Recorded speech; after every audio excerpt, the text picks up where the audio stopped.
हिंदी साहित्य के प्रसिद्ध कवि श्री हरिवंश राय बच्चन और तेजी बच्चन ने 11 अक्टूबर 1942 को अपनी सबसे प्रसिद्ध कृति को जन्म दिया अमिताभ बच्चन जी के रूप में। सदी के महानायक अमिताभ बच्चन को उनकी जबरदस्त एक्टिंग के लिए 4 बार नेशनल फिल्म अवार्ड दिया जा चुका है। इसके अलावा भारत सरकार ने उन्हें पद्मश्री तथा पद्म विभूषण से भी सम्मानित किया है। वो एक ऐसे महानायक हैं जो अपने संघर्षों के बीच उभरे और सदी के महानायक बनके लोगों के बीच में प्रसिद्ध हुए। जिस प्रकार कमल तालाब में अपनी एक अलग मनोहक छवि के साथ उभरता है, खिलता है, उसी प्रकार अमिताभ बच्चन जी हमारे तथा फिल्म इंडस्ट्री के बीच जो लोगों के लिए एक प्रेरणा का स्रोत हैं।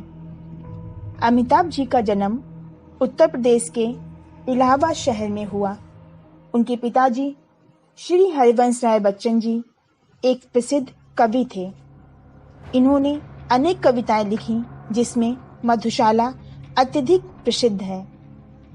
अमिताभ जी की माताजी तेजी बच्चन एक समाज सेविका थीं। अमिताभ जी के माता पिता ने उनका नाम इनकलाब रखा था क्योंकि स्वतंत्रता संग्राम के उस दौर में इनकलाब नाम काफी लोकप्रिय था, इनकलाब जिंदाबाद के नारे से। लेकिन बाद में सुमित्रानंद पंत जी के कहने पर हरिवंश राय बच्चन ने इनकलाब नाम बदलकर उनका नाम अमित प्लस आभा कर दिया, अर्थात अमिताभ, जिसका अर्थ है ऐसी आभा या प्रकाश जिसका कभी अंत नहीं हो।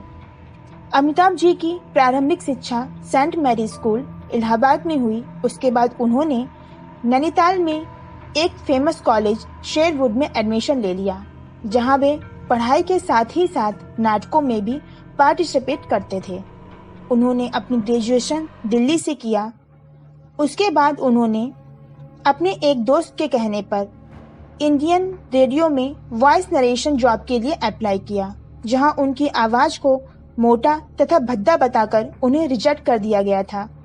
दिल्ली में कहीं भी जॉब न मिलने पर वह कलकत्ता चले गए, जहां उन्होंने 5 साल प्राइवेट कंपनियों में बहुत कम सैलरी में जॉब की।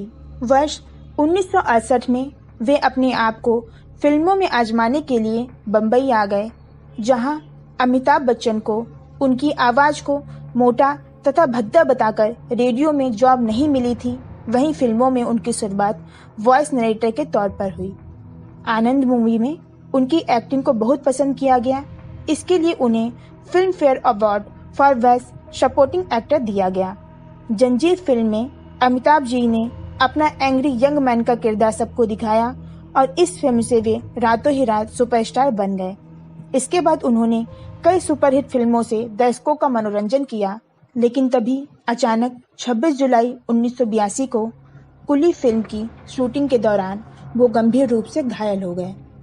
दरअसल एक सीन था जिसमें उनके एक आदमी को मुक्का मारना था और फिर अमिताभ को मेज से टकराकर नीचे गिरना था, लेकिन जैसे ही वे मेज की तरफ कूदे, मेज का कोना उनके पेट में लग गया, जिससे उनकी काफी हालत खराब हो गई। काफी मात्रा में खून बह गया था और हालात ऐसी हो गई थी कि शायद ही वो अब बच पाएं। लेकिन डॉक्टर की कोशिश और उनके चाहने वालों की दुआएं काम लाईं और जल्द ही वो ठीक हो गए। उसके बाद 1983 में उनकी वह फिल्म सुपरहिट गई और उस साल की सबसे ज्यादा कमाई करने वाली फिल्म बनी। उसके बाद उनकी कई फिल्में आईं। उन्होंने न सिर्फ फिल्मों से लोकप्रियता हासिल की, बल्कि टेलीविजन पर भी बुलंदियों के नए झंडे गाड़े और उनके द्वारा होस्ट किया गया शो केबीसी यानी कौन बनेगा करोड़पति टीआरपी के सारे रिकॉर्ड्स तोड़ डाले।